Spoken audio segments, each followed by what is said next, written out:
Guys, இன்றைக்கி நம்ம ஜாப்பனீஸில் இருக்க ஒரு ஹாண்டட் ஸ்கூலை பற்றி பார்க்க போகிறோம். ஜப்பானில் அந்த காலத்தில் ஸ்கூல் கட்டுறதுக்கு பழைய லேண்ட், அதாவது ரொம்ப கம்மியான விலையில் இருக்க லேண்டாக பார்த்து தான் வாங்குவாங்களாம்.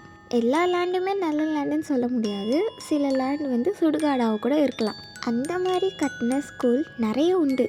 அந்த மாதிரி சுடுகாட்டில் கட்டின ஒரு ஸ்கூலை பற்றி நிறைய வதந்தி பரவ ஆரம்பிச்சுது.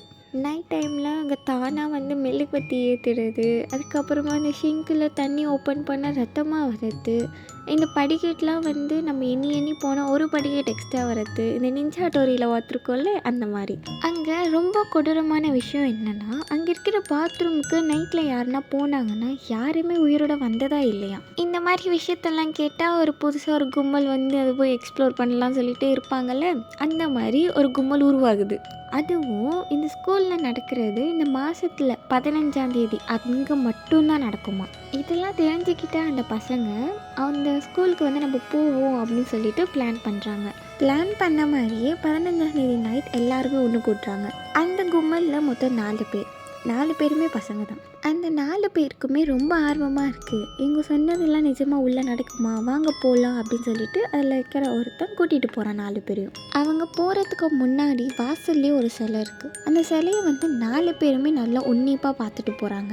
அந்த குட்டி பசங்களுக்கு என்னென்னா, நைட் டைம் ஆனால் அந்த சிலை திரும்பி இருக்கும், ஆனால் வந்து அங்கே திரும்பலை. ஃபர்ஸ்ட்டு சொன்ன கதையை போயின்னு சொல்லிட்டு எல்லாருமே சிரிச்சிட்டு போகிறாங்க. ஸ்கூலுக்குள்ளே போயாச்சு. ஸ்கூலுக்குள்ளே போனதுக்கு அப்புறமா எதிர்க்காவே ஒரு ஸ்டெப்ஸ் இருக்குது. அந்த ஸ்டெப்ஸுக்கு ஒரு கதை உண்டு. அது என்னென்னா, நைட் டைமில் அதில் வந்து நம்ம எண்ணிகிட்டே ஏறும்போது ஒரு படி வந்து எக்ஸ்ட்ராவாக இருக்கும்ன்ட்டு அந்த பசங்களும் எண்ணுறாங்க. 1 2 3 அப்படின்னு சொல்லிட்டு மொத்தம் வந்து 13 படிக்கட்டு இருக்குது. அந்த பசங்களுக்கு ஒரு டிஃப்ரென்ஸும் தெரியல, அதனால் அதுவும் சிரிச்சிட்டே போகிறாங்க. அதுக்கப்புறமா அவங்க சயின்ஸ் லேப்லாம் போகிறாங்க. அங்கே இருக்கிற எலும்பு கூண்டு ஆடிட்டு இருக்கணும், ஆனால் அதுவும் ஆடலை. அதே மாதிரி அங்கே இருக்கிற டேப்பையும் ஓப்பன் பண்ணுறாங்க, ஆனால் ரத்தம் வரணும், அதுவும் வரலை. அங்கே இருக்கிற பசங்களுக்கெல்லாம் வெறுப்பாயிடுச்சு. ஒருத்தர் சொல்கிறான், இந்த மாதிரி எல்லாமே கட்டுக்கதை தான் போகல, நம்ம தான் லூஸ் மாதிரி வந்துட்டோம், அங்கே வீட்டுக்கு போகலாம் அப்படின்னு சொல்லிட்டு கூப்பிடுறான். ஆனால் எல்லா கும்பல்லையும் ஒரு முந்திரி கொட்டை இருக்கும்ல, அந்த மாதிரி இங்கேயும் ஒன்று இருக்குது. அவன் என்ன பண்ணுறான்னா, நம்ம வந்தது தான் வந்துட்டோம், கடைசி அந்த பாத்ரூம் உள்ளே போய் பார்ப்போம் அப்படின்னு சொல்லிட்டு சொல்கிறான். அந்த பசங்களும் எல்லாமே போய் தானே, இதுவும் போயாக தான் இருக்கும், சரி போயிட்டு வா அப்படி சொல்கிறாங்க. அந்த பையனும் மெல்ல உள்ளே போகிறான். அவனுக்கு ஒன்றுமே ஆகலை. அவன் நார்மலாக வெளில வந்துட்டு, பார்த்தீங்களா எனக்கு ஒன்றுமே ஆகலை அப்படின்னு சொல்லிட்டு சொல்கிறான். இந்த சாதசமெல்லாம் முடிஞ்சதுக்கப்புறமா 4 பேருமே அவங்க வீட்டுக்கு போகிறாங்க. இப்போ தான் ஒரு ட்விஸ்ட்டு. அந்த பாத்ரூம் கொத்தம் போனால் பார்த்தீங்களா, அவன் வீட்டுக்கே போகல. அவங்க அம்மா மித்த 3 பேருக்கு கால் பண்ணி, என் பையன் இந்த மாதிரி வீட்டுக்கு வரலன்னு சொல்லியிருக்காங்க.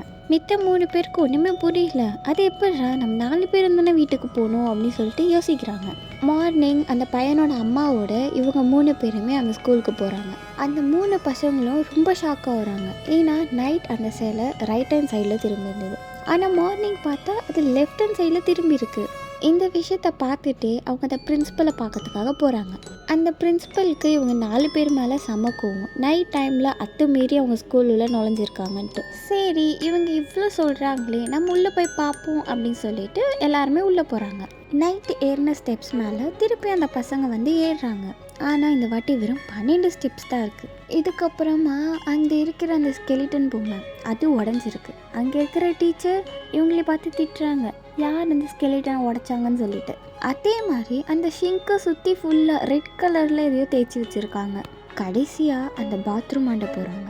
அந்த கதையில் சொன்ன மாதிரி அந்த பாத்ரூம் ஆண்ட போனவங்க இது வரைக்கும் உயிரோட வந்ததே இல்லை. அந்த சொல்லுக்கு ஏற்றவாறே அங்கே அந்த பையன் செத்து போய் கிடந்தான் கடைசி பாத்ரூமில். அங்கே இந்த மாதிரி நிறைய மர்மமான விஷயங்கள் நடந்திருக்குன்னு நிறைய கதைகள் உண்டு.